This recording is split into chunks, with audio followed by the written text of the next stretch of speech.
এই সরকার শ্রমজীবী মানুষের জন্য অনেক বেশি ভাবে, অনেক বেশি কিছু করতে চায়। যে দল এখন সরকারে আছে আমরা সেই দলের সঙ্গে কাজ করি, যখন সরকারে ছিল না তখনও কাজ করেছি। সব অপ্রাপ্তি তো একবারই বেশি হবে না, সম্ভব না। এটা বললে পরে এটা বেশি বলা হবে। এমনকি আপনার সন্তানের সব প্রাপ্তিও আপনি পূরণ করতে পারবেন এই কথা দিয়ে বলা না। অথচ আমরা সন্তানকে তো অনেক বেশি ভালোবাসি, কিন্তু সব প্রাপ্তি তো আমরা পূরণ করতে পারি না। কিন্তু আমি এটা বিশ্বাস করি আর কি, যে এই সরকার নির্বাচনের আগে যে ইশতেহার প্রণয়ন করেছে সেটার মাধ্যমে প্রমাণ করেছে যে বাংলাদেশের যে কোনো রাজনৈতিক দলের চেয়ে এই সরকার শ্রমজীবী মানুষের জন্য অনেক বেশি ভাবে, অনেক বেশি কিছু করতে চায়। কতটুকু পারবেন আপনার মেয়েটা অনেক কিছু নির্ভর করে পরিস্থিতির উপর। যেমন এই সরকার ক্ষমতা আসার পরে এই যে ইরান, ইসরায়েল, আমেরিকার যে যুদ্ধটা, এটা তো স্বাভাবিক ছিল না, এটা তো প্রত্যাশিত ছিল না।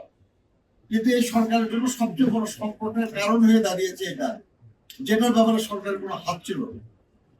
এটা আমাদের বিরোধী দলও করে নাই, আমাদের দেশের জনগণও করে নাই।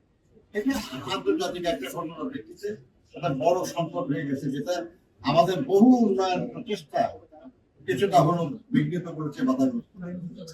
সেরকম পরিস্থিতির কারণে একটু বিলম্বিত হতে পারে, কিন্তু আমরা বিশ্বাস করি যে সরকার যে প্রতিশ্রুতি দিয়েছে তার নির্বাচন বিস্তার পালন করবে। আর আপনি বলতেছেন কি দাবি নিয়ে আমরা কাজ করছি, দুইটা পয়েন্ট দুইটা খেয়াল করি।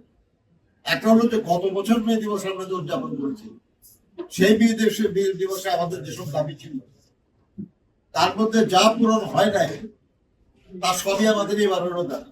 নো ম্যাটার যে বিএনপি ক্ষমতা আসছে, অন্য দল ক্ষমতায় গেছে, শ্রমজীবী মানুষের যে দাবি, যে ন্যায্য দাবি তো আমরা গত বছরও বলেছি, এই বছর আমাদের ওটাই দাবি, যেগুলো আদায় হয় না তার সব সেটাই দাবি, এটা নতুন করে বলার কিছু নাই। আর আপনার সাংবাদিকদের ব্যাপারে বলতেছেন, তারা যেসব দাবি এক্সপ্রেস করেছে, দাবি করেছে, সেটা তাদের দাবি। আপনারা যদি দাবি না করেন, আমরা তো আপনাদের দাবি করে আদায় করতে পারবো।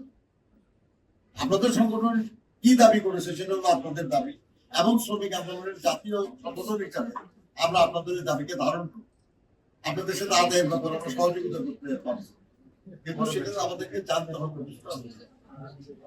আমি আবারও অনুরোধ করতেছি আপনাদের যে জাতীয় শ্রমিক আন্দোলনে সব শ্রেণী পেশার শ্রমিক সংগঠনে যুক্ত হওয়া, কিংবা অন্তত সম্পর্কিত হওয়াটা খুব গুরুত্বপূর্ণ। ওটা না হলে কিন্তু মানে ঐক্যবদ্ধ বৃহত্তর আন্দোলন গড়ে উঠতে পারে। এভাবে দরকার।